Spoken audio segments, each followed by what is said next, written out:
Subscribe कीजिए ध्येय IAS channel को और बेल आइकन को दबाइए लेटेस्ट वीडियो सबसे पहले देखने के लिए।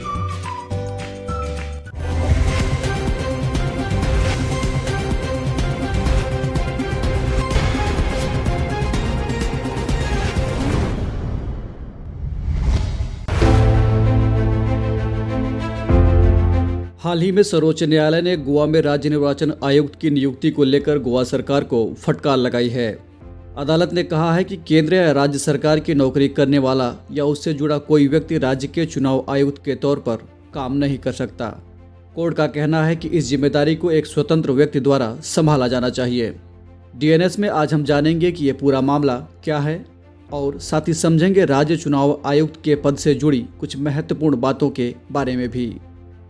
मामला गोवा में स्थानीय निकाय चुनाव से जुड़ा हुआ है, जहां राज्य के कानून के मुताबिक महिलाओं, अनुसूचित जातियों, अनुसूचित जनजातियों के लिए वार्ड में आरक्षण कथित तौर पर लागू नहीं किए गए। मामला अदालत में पहुंच गया। वार्ड के आरक्षण के लिए राज्य चुनाव आयोग के नोटिस को बम्बई उच्च न्यायालय ने खारिज कर दिया। उच्च न्यायालय के इस फैसले के खिलाफ गोवा सरकार ने सुप्रीम कोर्ट में अपील किया और कहा कि चुनाव प्रक्रिया में उच्च न्यायालय हस्तक्षेप नहीं कर सकता। इस अपील पर सुनवाई करते हुए सुप्रीम कोर्ट ने कहा कि संविधान के प्रावधानों के तहत ये राज्य सरकार का कर्तव्य है कि वह राज्य चुनाव आयोग के कामकाज में हस्तक्षेप न करे, जबकि गोवा सरकार ने वहां के कानून सचिव को राज्य निर्वाचन आयुक्त के तौर पर नियुक्त कर रखा था। कोर्ट ने कहा कि चुनाव आयुक्त स्वतंत्र व्यक्ति होने चाहिए और कोई भी सरकार अपने अधीन किसी कार्यालय में काम करने वाले व्यक्ति को चुनाव आयुक्त के पद पर नियुक्त नहीं कर सकती। साथ ही कोर्ट ने गोवा राज्य निर्वाचन आयोग को यह भी निर्देश दिया कि वह 10 दिन के भीतर पंचायत चुनाव के लिए अधिसूचना जारी करे और चुनाव प्रक्रिया 30 अप्रैल तक पूरी करे। सुप्रीम कोर्ट ने संविधान के अनुच्छेद 142 और 144 के तहत अपने शक्तियों का प्रयोग करते हुए ये निर्देश जारी किया है। अनुच्छेद 142 के तहत शीर्ष अदालत को पूर्ण न्याय करने के लिए निर्देश जारी करने का अधिकार है, जबकि अनुच्छेद 144 के मुताबिक सभी अधिकारी सुप्रीम कोर्ट की सहायता करने के लिए बाध्य हैं। बता दें कि राज्य निर्वाचन आयुक्त यानी एसईसी का गठन 73वें और 74वें संविधान संशोधन अधिनियम 1992 के तहत किया गया था। ये भारत के निर्वाचन आयोग से स्वतंत्र इकाई है। भारत के संविधान में अनुच्छेद 243 के और 243 ZA में एसईसी को लेकर प्रावधान किए गए हैं।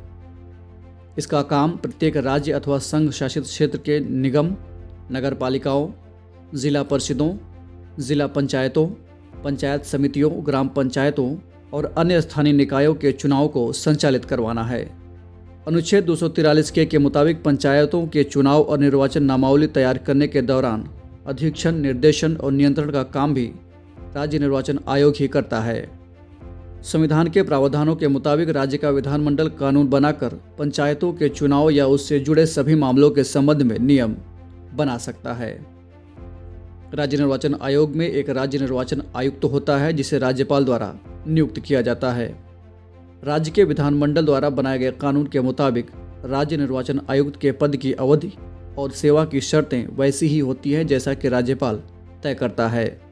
राज्य का राज्यपाल राज्य निर्वाचन आयोग की सिफारिश पर ऐसे कर्मचारी उपलब्ध करवाता है जो राज्य निर्वाचन आयोग के कामों से जुड़ी जिम्मेदारियों के निर्वहन के लिए जरूरी होते हैं। राज्य निर्वाचन आयुक्त की पदमुक्ति राज्य की विधानमंडल द्वारा बनाए गए कानूनों के आधार पर होती है। हालांकि अनुच्छेद 243 के क्लास 2 में कहा गया है कि राज्य निर्वाचन आयुक्त को उसी प्रक्रिया के समान हटाया जा सकता है जिस तरह उच्च न्यायालय के जज को हटाया जाता है।